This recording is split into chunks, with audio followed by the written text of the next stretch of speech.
Hello everyone, welcome to my channel shop జుబీ vlogs. ఎలా ఉన్నారండి అందరూ? నేనైతే చాలా బాగున్నాను. మీరు ఎలా ఉన్నారో కామెంట్ సెక్షన్లో కామెంట్ చేయండి.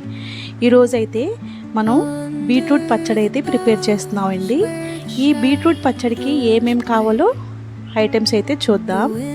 ముందుగా తురిమిన బీట్రూట్ తీసుకున్నానండి 1 కప్, జీరా, వెల్లుల్లిపాయలు, ఇందులో యాంటీ ఆక్సిడెంట్స్ ఎక్కువ ఉంటాయండి. ధనియాలు, ఇది బాగా డైజెషన్కి పనిచేస్తుంది మనకి. శనగపప్పు 1 టేబుల్ స్పూన్, 1 టేబుల్ స్పూన్ మినప్పప్పు, కొంచెం చింతపండు, నిమ్మకాయ సైజు కన్నా హాఫ్ నిమ్మకాయ సైజు, 4 ఎండుమిర్చి అయితే తీసుకున్నానండి. టేస్ట్కి సరిపడా సాల్ట్ అండ్ టర్మరిక్ పౌడర్. సరే, ఇప్పుడు మనమైతే ముందుగా ఒక బాండి పెట్టుకుందామండి స్టవ్ మీద. బాండి పెట్టుకొని అందులో ఆయిల్ వేసుకొని ఈ పోపు దినుసులన్నీ అందులో వేసుకోవాలండి. జీలకర్ర, ధనియాలు, శనగపప్పు, మినగపప్పు అన్నీ బాగా ఫ్రై అయిన తర్వాత ఎండుమిర్చి తొందరగా వేగిపోతుంది కాబట్టి కాస్త లాస్ట్లో వేసుకున్నాను. అలాగే వెల్లుల్లిపాయలు నేనైతే 4 వేసానండి రెబ్బలు. మీరు కావాలంటే ఇంకా కొంచెం ఎక్స్ట్రా వేసుకోవచ్చు. వెల్లుల్లిపాయ యాంటీ క్యాన్సర్ కింద పనిచేస్తుందండి. చాలా హెల్త్ బెనిఫిట్స్ అయితే ఉన్నాయి మనకి. ఇప్పుడు మనం ఈ తురిమిన బీట్రూట్ని వచ్చేసి ఇందులో వేసేసుకోవాలి. 1 to 1.5 కప్ వరకు ఉందండి అది. ఇది బాగా కలుపుకొని కాసేపు మగ్గ పెట్టుకోవాలండి. ఇగోండి వీడియోలో చూపిస్తున్నట్టుగా బాగా ఫ్రై చేసుకోవాలి. ఫస్ట్ ఫ్రై చేసుకున్న తర్వాత కాసేపు మూత పెట్టేసుకోవాలండి.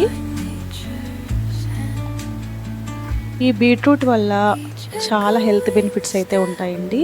పిల్లలు తినరు, అలాంటి వాళ్ళకి ఇలా పచ్చడి రూపంలో పెడితే చాలా బాగుంటుంది. హెల్త్కి కూడా మంచి బెనిఫిట్స్ అయితే ఉంటాయండి.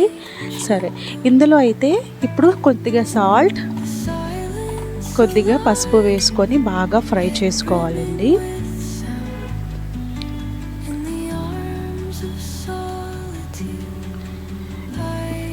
ఇందులో చిన్నది నిమ్మకాయ సైజ్ అంత కాకుండా అందులో హాఫ్ నిమ్మకాయ సైజ్ అంతా చింతపండు వేసుకొని బాగా మగ్గబెట్టుకోవాలి. ఇదిగోండి నేను ఈ వీడియోలో చూపిస్తున్నట్టుగా లిడ్ పెట్టేసుకొని బాగా మగ్గబెట్టుకొని,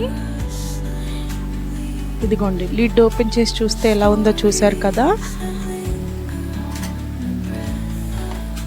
ఇప్పుడు బాగా కాసేపు మళ్ళీ ఫ్రై చేసుకుంటూ ఉండాలి.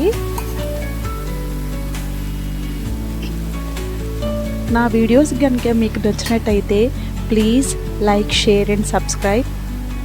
ఇదిగోండి బాగా మగ్గబెట్టుకున్న బీట్రూట్ని నేను వచ్చేసి మిక్సీ జార్లో వేసుకొని గ్రైండ్ చేసేసుకున్నాను.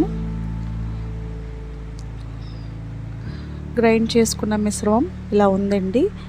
ఇప్పుడు నేను దీనికి తడకా వేసుకుంటాను. తడకా కోసం జీలకర్ర, ఆవాలు, కరివేపాకు, వెల్లుల్లి రెబ్బలు,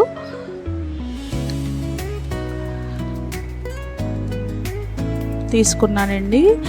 అందులో ఇప్పుడు నేను ఏం చేస్తానంటే తడకా కోసం కొంచెం ఆయిల్ అయితే తీసుకున్నాను. ఆయిల్ అయితే బాగా ఎక్కువే పడుతుందండి, ఎందుకంటే ఇది పచ్చడి కాబట్టి. మళ్ళీ ఆయిల్ ఏంటి ఇంత తీసుకున్నారని అనుకోకండి, పచ్చడిలో ఇలానే పడుతుంది. ఇప్పుడు ఇందులో వెల్లుల్లి తీసుకొని వెల్లుల్లి బాగా వేయించినాక ఇందులో జీలకర్ర, ఆవాలు వేసేసుకోవాలండి. వేసేసుకున్నాక ఇందులో కరివేపాకు కూడా వేసుకోవాలి.